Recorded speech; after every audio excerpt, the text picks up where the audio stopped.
Well, hello and welcome to Auckland First 15 TV, round 3 of the 1A Championship, and winter has kicked in. Heavy showers in Auckland for this match at the cage here today between St Peter's College and the unbeaten King's College. Coming up, highlights of this match and 5 others here on School Report. Today on School Report, 6 great contests as defending champs St Kentigern play their first home match of the year against Otahuhu. Kelston travels to Salle, Onehunga welcomes Sacred Heart, and our feature match sees St Peter's College and King's College clash at the cage. But we begin in Papatoetoe, where Aorere host high-flying Mount Albert Grammar. Round 3 of the Auckland 1A season pitted Aorere College against the visiting Mount Albert Grammar. Mags have had the perfect start to the season with 2 bonus point wins. The always improving Aorere have started with a win and a loss as they continue to show the tenacity that marked their 2015 campaign.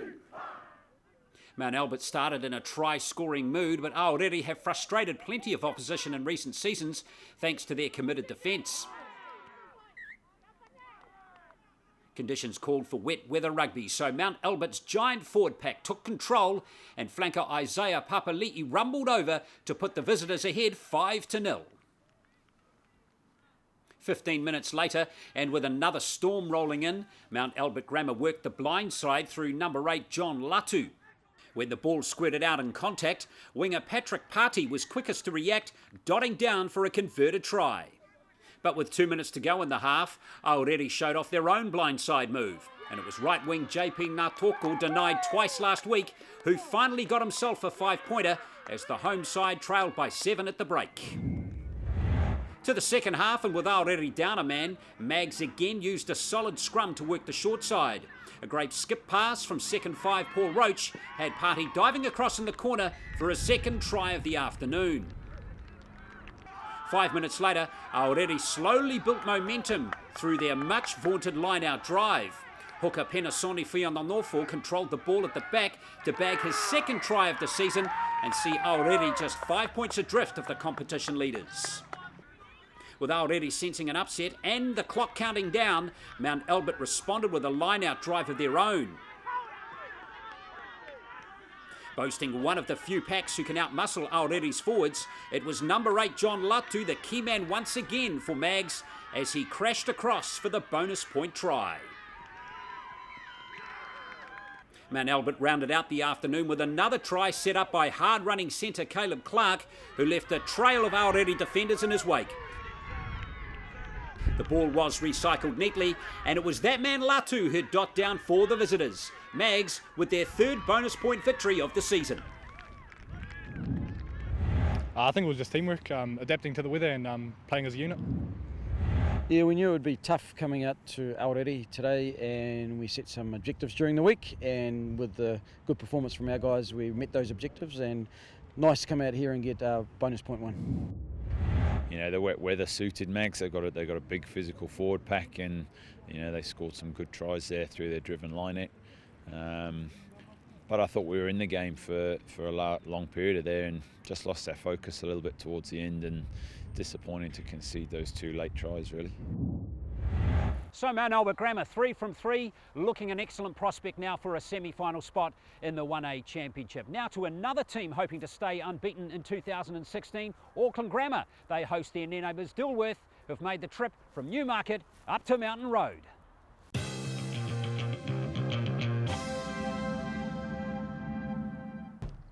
Week 3 of the Auckland 1A Championship saw Auckland Grammar host Dilworth School. It was Dilworth's first ever 1A game at near neighbours Auckland Grammar, and the visitors were hoping the weather would prove the great leveller against a side with a perfect 10 points from their opening 2 rounds. And the home team were quickly into their work. After a long series of patient pick-and-go rucks, lock Felix Kalapu took his opportunity to power his way over the line. Auckland Grammar leading by 7 points after 4 minutes. Winless this season, Dilworth spent long periods camped in the Grammar 22. And when the home side did manage to exit their danger zone, it was short-lived as Dilworth mounted another attack, this time care of winger Sione Kalfanonga. Dilworth trailing by just 7 points at the break and right in the encounter. It took Auckland Grammar 13 minutes of the second half to threaten the Dilworth line as the midfield linked well down the blind. Second 5, Melino Fiamonofo putting Joe Cook over for the second try of the day. But 5 minutes later, as Auckland Grammar cleared their line, Dilworth launched a counter that contained both forwards and backs. Sensing an opportunity down the left-hand wing, Davin Paya put Tavita Hala into space on the outside. The fullback scorched up the sideline and centred a kick for the fleet-footed first 5 Molly Fiver to score a great 60-metre try. Dilworth sniffing an upset as they trailed by just 7 points. With 4 minutes remaining and the game in the balance, talismanic flanker Sione Havili got Auckland Grammar on the front foot, but loose ball was snapped up by Dilworth, who went looking for another miracle try. With a game-tying try on their minds, the ball was turned inside, where Grammar second 5 Melino Fiamonofo picked off the pass. His second try securing the win for Grammar over a gutsy Dilworth school. I think the boys, they're not too happy. They're not too happy with their performance because they feel they lacked a bit of accuracy, but still happy with the win though. I was pretty proud with what the boys achieved today. They went out today and they actually, a very good Grammar team we fronted, and disappointed with the overall result. Well, it could have gone either way, really. I think the weather was a bit of a leveller out there, where the ball was hard to handle and there's no real width for either team. We do have fantastic support here, but yeah, we have a group of students call themselves the Lion Pride and get dressed up and come along and create a fun atmosphere and support their friends and classmates out there. So yeah, very fortunate to have such a great support network at our school. So Auckland Grammar join Mags with the perfect start to the season, and the two of them face off next week, and that is sure to be a 1A blockbuster. Well, when we come back on Score Report, 4 more games of wet and wild action to come, including the one here at the Cage between St Peter's College and King's College.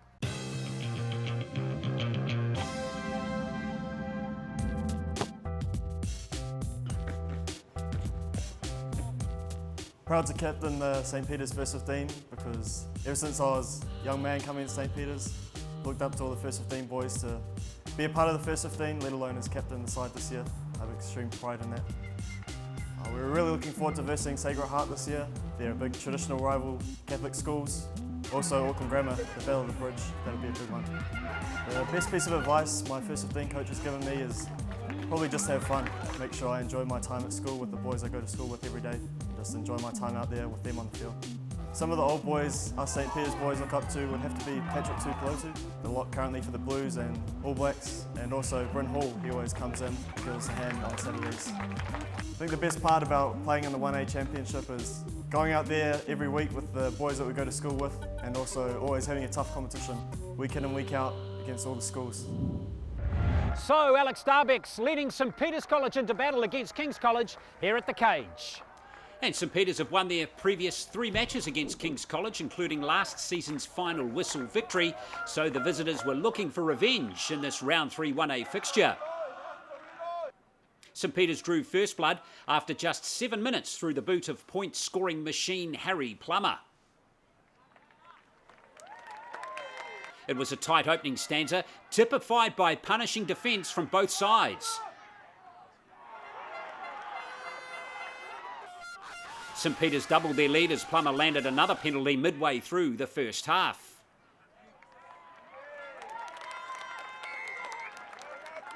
King's College barely got into the opposition 22, but during one of their first forays, the forwards battered the St Peter's line. AJ Moore smashing his way over to have scored in each of the first 3 rounds. As the half drew to a close, Kings hammered away at the St Peter's line again, but a knock-on meant the scoreline remained 7 points to 6 in favour of King's College at half-time. The second half began with a Harry Plummer penalty, putting St Peter's back in front. And the first 5 soon had the home side hot on attack as he surged upfield. The Blue and Golds recycled quick ball as the opposition knew they needed to slow things down. And at the ensuing breakdown, Kings infringed and up stepped Plummer to turn field position into a further 3 points and put St Peter's 5 clear. Just 2 minutes later, and with rain falling, Kings fullback Jamie Spowart poured forward. A standout so far this season, Spowart found his halfback in support and James Stanners scored a fantastic long-range try. Sharan Matoi added the extras to have King's College back in front at the cage. 3 minutes later, St Peter's got the lead back as Plummer slotted yet another penalty, setting up a frantic finish. And with the clock running down, Kings had one last chance to maintain their 100% record. Balin Sullivan sighed through the defence on one of his trademark runs, but a punishing tackle by halfback Reloy Siu knocked the ball loose, and the home side booted the ball to safety. St Peter's College upsetting King's College to pick up their second win of the season in a drama-filled encounter at the cage. Alex, you've been in the first 15 for a couple of years, mate. Where does that win rank for you? Oh, that'll be right up there. Up there with Kings last year, the same score, and Grammar the year before. That's right up there, top three. So what was the foundation for this win today, do you think? Well, I just had a theme of the cage. You know, we really tried to defend this fortress and all the history behind it. There's about like 2 minutes to go, down by 2. Any points would do. And so we know that we got down here, got the ball, and just worked hard, got that penalty, and rest is history. Excellent win, Alex. Well done. Cheers, thank you.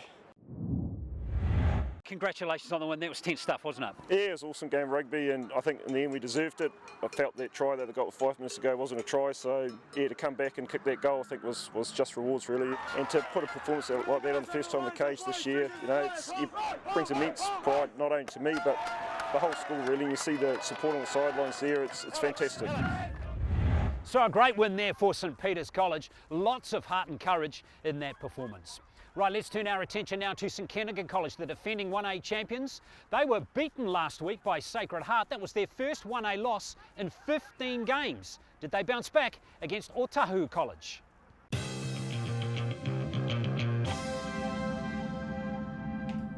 St Kentigern College hosted Otahuhu College during week 3 of the Auckland 1A Championship. Otahuhu have proved stern opposition in the opening rounds despite being on the wrong end of some big scores. So St Kentigern would need to steel themselves as they aim to get back to winning ways after their shock round 2 loss to Sacred Heart. And 10 minutes into the match, the defending champions used solid set piece to launch an attack on the Otahuhu line. And from the next phase, it was Caleb Milne getting a start at number 8, who muscled over to open the scoring. A stolen line out by St Kent's allowed Milne a little more room to stretch the legs in broken play. In a move that featured some fantastic passing, the ball made its way to captain Tani Elu-Telea, who rolled out a delicate pass to Penny Lasinga to score in the corner. 3 minutes later, Telea again took the ball to the line. A combination of fast footwork and strength saw the captain make plenty of metres. And on hand to score from the next phase was St Kent's first 5, Rives Reihana. The Blue and Whites were soon on attack again as Itaini Nanai chimed in from fullback. The hot-stepping Year 11 star bamboozled the defence to see St Kentigern lead Otahuhu College 26 points to 0 at half-time. Into the second stanza, and it was more of the same as Reihana sauntered through for St Kent's 5th try of the afternoon. Otahuhu survived relegation last year, but have shown plenty of improvement in their 2016 campaign. Full of confidence when they have ball in hand, the boys in blue scored a deserved try through fired-up flanker Spencer Fruin.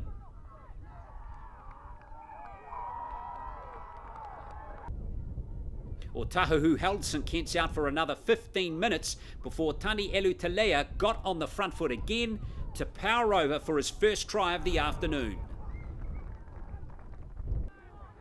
And just 3 minutes later, the ball found its way to Telea again, who showed off some impressive stepping and enough strength to shrug off the Otahuhu defence to pick up a brace and have St Kent's ahead 45 points to 5. With time almost up and on an afternoon that ought to be about the forwards, Lok Te Ahiwaru Thiri Kindaveta muscled over to bring up the half-century. The defending champs back on track with a bonus point victory over Otahuhu College. Yeah, well, definitely last week was a bit of a tough pill to swallow, but yeah, the boys wanted to prepare well this week so that we could keep a good win, and we did that today. We worked hard and keep them to 5 points. We didn't want them to score, but yeah, happy with the performance here. So St Kentigern College back to their winning ways, a very tidy performance against Otahuhu. Well, stay with us on School Report. Coming up, Sacred Heart put their unbeaten start to the season on the line against Onehunga, and Salle play Kelston.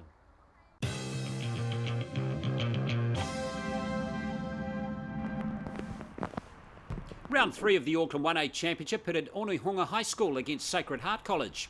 The visitors are 2 from 2 this season and still on a high from their dramatic win against rivals St Kent's last week, while promoted Onehunga are in search of their first points on their return to the top tier. Sacred Heart's scrum has been a feature of their 2016 campaign, and it provided the perfect platform for a classic 8-9 blindside move where Ben Ingles opened the scoring. 5 minutes later, a skip pass by first 5 George Wheatana had fullback Matt Storm in untouched for Sacred's second 5-pointer. Despite facing 2 of last year's semi-finalists in the first 3 weeks, Onehunga have shown plenty of fight in defence, and Sacred Heart were the latest to encounter the home side's tough tackling. Soon after, Sacred again worked the right-hand corner, and some soft hands and slippery conditions saw centre AJ Kapawa dive over for a 5-pointer. In weather requiring close contact rugby, it was the Sacred Heart forwards who took control of the ball from an attacking line-out. The pack rumbled patiently towards the line, and hooker Joseph Casey crashed over for Sacred's first bonus point try of the season. The visitors leading 24-0 at the break. Onehunga started the game with a squad of 19 players, and as 2 more limped off at half-time, the task got tougher. But the 1B champions defended bravely for 10 minutes before Sacred halfback Ben Ingles switched direction of attack and George Wheatana fended his way to the try line. Then it was the forwards' turn to get in on the act in open play. Captain Jack McHugh racing upfield and then spinning himself across the try line for Sacred Heart's 6th try of the afternoon. Onehunga had yet to notch up any points this season, but they broke their drought as Trevor Marurai slotted their first points of the 1A season. The visitors then showed some slick passing under pressure, including a great catch and pass from prop Fatongi Apaya to send Matt Storm across for his second try. Sacred Heart collecting their first bonus point victory of 2016 and continuing their unbeaten start. Yeah, again the win again after a big game against St Kent's. We didn't want to slip up against Onehunga, so proud of the boys' effort today. Scrum's going well. We've 3 weeks now we've been dominating scrum, so we want to keep that up. A lot of training goes into it, so we're happy with the outcome of that. Both teams put in a lot of heart. I think our school, all our boys gave it their all, and couldn't ask for any more. Well, I think boys have got to be positive. I mean, there's a lot of pressure on them, to perform well in A grade, and you have the players that you have. So I mean, sometimes it can be a bit negative when it doesn't need to be. You can take out. We lost by 43-3 today. So what? They played well. Keep that positivity going. I'll be more than happy. So Sacred Heart's winning start to the season rolls on. To our final game here on School Report, and Salle host Kelston. Both have big forward packs, ideal for this weather. So picking a winner, anyone's guess.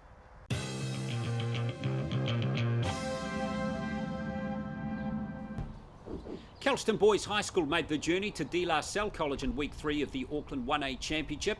The home side looking for a repeat of their victory against Dilworth last week, while winless Kelston were aiming for a full 70-minute performance after letting Auckland Grammar off the hook in round 2. Salle have found success with attacking kicks in the opening 2 rounds, scoring long-range tries in both games. And a fantastic cross-field kick by Obe Samate was expertly caught on the fly by Joseph Nansen.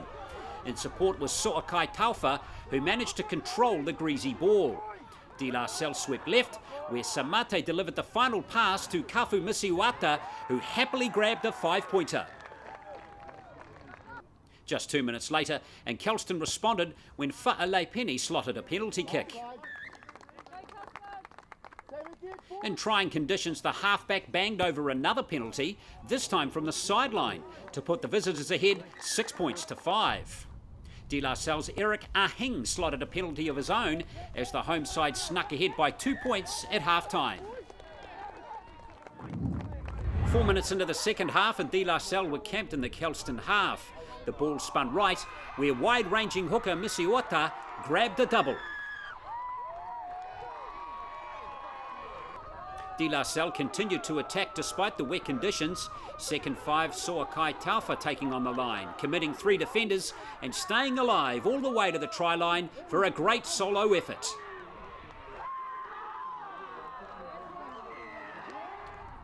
The sideline conversion from Ahing extended De La Salle's buffer to an all-important 14 points.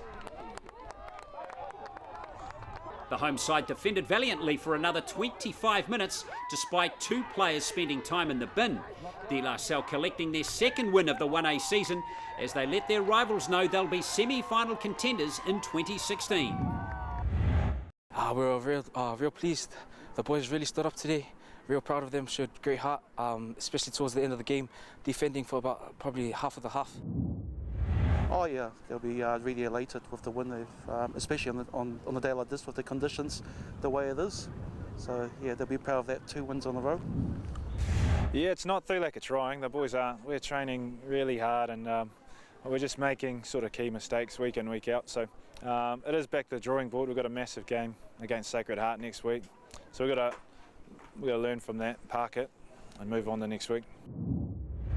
So an important win there for De La Salle, and despite starting the season behind the 8 ball, they could still have a say in the race for the semi-finals come August. Right, let's have a look and see who's occupying the top 4 this week. So our first outright leader emerges after 3 weeks of the Auckland 1A Championship. Mount Albert Grammar with a perfect 15 points from 15 available. Auckland Grammar and Sacred Heart, both unbeaten, leapfrog King's College, who round out the top 4. Kings one of 4 teams with 2 wins from 3, along with St Kit's, St Peter's and De La Salle College. 3 weeks down and 8 to go, and already it's looking tight at the top of the table. And next week's fixtures will go some way towards making things a little bit clearer in the race for the semi-finals. All eyes in round 4 of the Auckland 1A Championship will be on Mount Albert Grammar and Auckland Grammar, where both teams will put their winning season on the line. Sacred Heart look to protect their unbeaten start against Kelston at Eden Park. St Kit's and St Peter's promises to be a fascinating fixture. Kings host Onehunga, Otahuhu meet De La Salle in a South Auckland derby, and will be at Aorere, who take on Dilworth, great rivals from their 1B years. Well, make sure you join us next week on School Report. We have the Grammar grudge match. It's Mount Albert Grammar against Auckland Grammar. It should be terrific. Both teams are unbeaten. Well, as we dry ourselves off here on School Report, go to our Facebook page. Our top 3 tries of round 3 are there. There's some great action, and make sure you vote for your favourite. We'll catch you next week here on School Report.